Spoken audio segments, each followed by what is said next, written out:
Cabinet of Avengers. Trump's Cabinet of Wonders. Goblins and Weirdos. Outlandish cabinet pics. They look exactly like Fox News. Donald Trump's wizardry. This is how media pundits are shifting their vocabulary for the 47th President of the United States, one phrase at a time. Some of President-elect Trump's cabinet and White House pics have garnered a cacophony of criticism. The names are causing quite the stir and critics are practically lining up to take their shots. But the real mystery is, who's behind these headline-grabbing selections? Is it the billionaire, tech wizard, and new BFF Elon Musk? Not quite. Turns out, Trump's latest favorite isn't a Silicon Valley savant. It's his very own Ivanka 2.0 with a mega twist. As US media is quoting, "Who needs The Apprentice when you've got the Cabinet Chronicles?" It is Donald Trump Jr., the right-wing venture capitalist who might just be the new family MVP.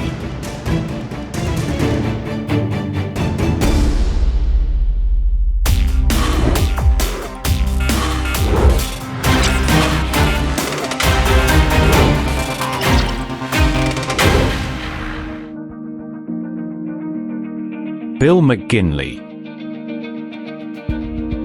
Elon Musk, Ramaswamy, Susie Wiles, Tom Homan, Robert F. Kennedy Jr., Pam Bondi, Pete Hegseth, Marco Rubio,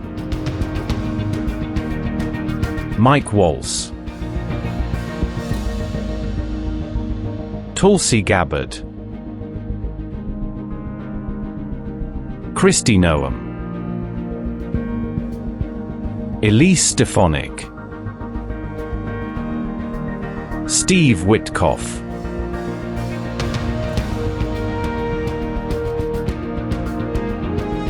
Trump has rounded out his picks for the top 15 secretary positions within his cabinet, and his White House picks are making waves, sparking plenty of eyebrow raises and meme-worthy moments.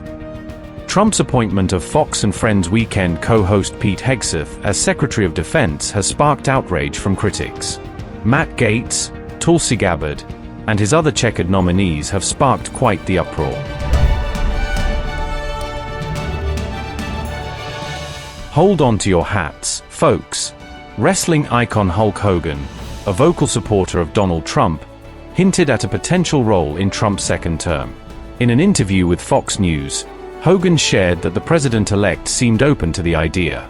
This comes amidst growing controversy over Trump's cabinet choices, which already include a mix of billionaires, political outsiders, and mega supporters. Hogan's inclusion would add to the mix, potentially heightening the chaotic nature of the appointments. Tulsi Gabbard, Trump's Director of National Intelligence, has been called "our girlfriend Tulsi" and a Russian agent on state-controlled Russian TV. In 2015, when 3 Syrian girls who had narrowly survived an airstrike stood before Gabbard with horrific burns all over their bodies, she asked, and I quote, "How do you know it was Bashar al-Assad or Russia that bombed you, and not ISIS?" Make no mistake, House Concurrent Resolution 121 is a war bill. It's a thinly veiled attempt to use the rationale of humanitarianism as a justification for overthrowing the Syrian government of Assad. Similar resolutions were used in the past to legitimize the regime change wars to overthrow the governments of Iraq and Libya. I will have no part of it. I voted no on House Concurrent Resolution 121. I voted no against more unnecessary interventionist regime change wars. We all know that Bashar al-Assad, the president of Syria, is a brutal dictator. But this resolution's purpose was not merely to recognize him as such. Rather, it was a call to action. Specifically, it was a call to escalate our war to overthrow the Syrian government of Assad. In 2022, Gabbard endorsed one of Russia's justifications for invading Ukraine. She has been accused of spreading Russian propaganda, and former Secretary of State Hillary Clinton has referred to her as a Russian asset. Speaker, do you know who doesn't think the Democrats have presented enough testimony or evidence to impeach President Trump today? It's the Democrats. Sure, here in the House, Democrats running this inquiry have declared they've done everything needed. They have all the testimony and evidence necessary to impeach right now. But right now, down the hall, Democrats in the Senate are saying the exact opposite. They're complaining. They need more evidence and more testimony because Senate Democrats know that House Democrats have built them a house of cards impeachment. The U.S. intelligence community was bracing itself for another earthquake, but there was a glimmer of cautious optimism. After media sources broke that Trump tapped John Ratcliffe, former director of national intelligence, as his CIA chief, and few memories of past clashed. Some insiders were hopeful that Ratcliffe could bring a steadier hand compared to the other wildcard names floating around. Ratcliffe previously served as Director of National Intelligence, DNI, during the latter part of Trump's first term. During his time as DNI, Ratcliffe made headlines by publicly accusing Iran of election interference just weeks before the 2020 election. Think more political soap opera, complete with plot twists, scandals, and enough drama to keep everyone buzzing. Donald Trump introduced Pam Bondi. With Matt Gaetz withdrawing from consideration for the Attorney General position, Trump swiftly selected Bondi, who was the first female Attorney General of Florida from 2011 to 2019. Her past might be mostly free from conspiracies, but make no mistake, she had the most bizarre custody battle, a custody battle so intense it wasn't over kids. It was over a dog. Donald Trump's cabinet drama took another turn when he nominated former Fox and Friends Weekend co-host Pete Hegseth to lead the Department of Defense, an agency with over 2 million employees and a reputation as one of the most complex organizations in the world. A woman reported to police that in 2017, Pete Hegseth sexually assaulted her in a California hotel room after taking her phone, blocking the door, and refusing to let her leave, according to an investigative report released on November 20, 2024. However, according to Hegseth's lawyer, Timothy Palator, the former Fox News personality paid the woman in 2023 as part of a confidential settlement to head off the threat of what he described, and I quote, as a baseless lawsuit. Hegseth is also known for opposing woke military policies. He was deployed in Cuba, Afghanistan, and Iraq while serving with the Army National Guard. He is a great person. I've known him for so long. For the past 16 months, Robert F. Kennedy Jr.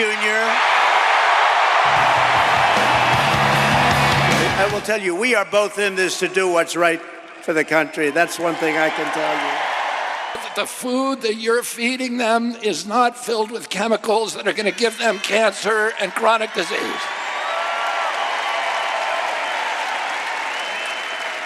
And don't you want a president that's going to make America healthy again?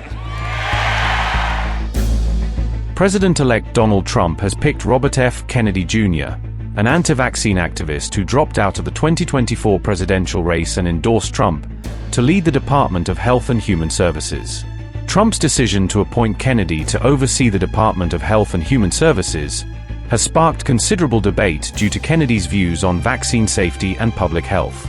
The appointment does not come as a surprise, since Trump had made it clear that Kennedy would have a role in his administration.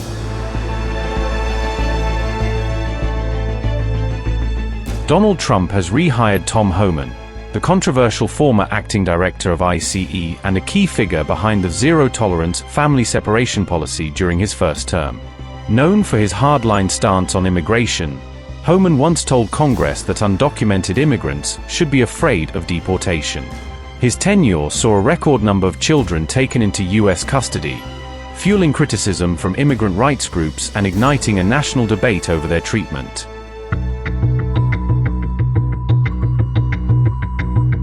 Donald Trump has selected South Dakota Governor Kristi Noem to head the Department of Homeland Security, one of the biggest government agencies that will be integral to his vow to secure the border and carry out a massive deportation operation. She was vilified in 2024 after a story she told in her book about killing her 14-month-old wirehead pointer named Cricket, who was Noem's hunting dog but was rambunctious. Critics lambasted her while she defended the killing of Cricket as an example of her willingness to make hard choices.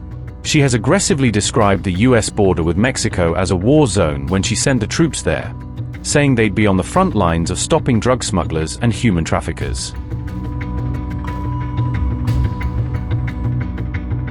Majorly focusing on loyalists who've defended him publicly and in court, former President Donald Trump is assembling his legal team for his next administration. However, his choice for White House counsel stands out.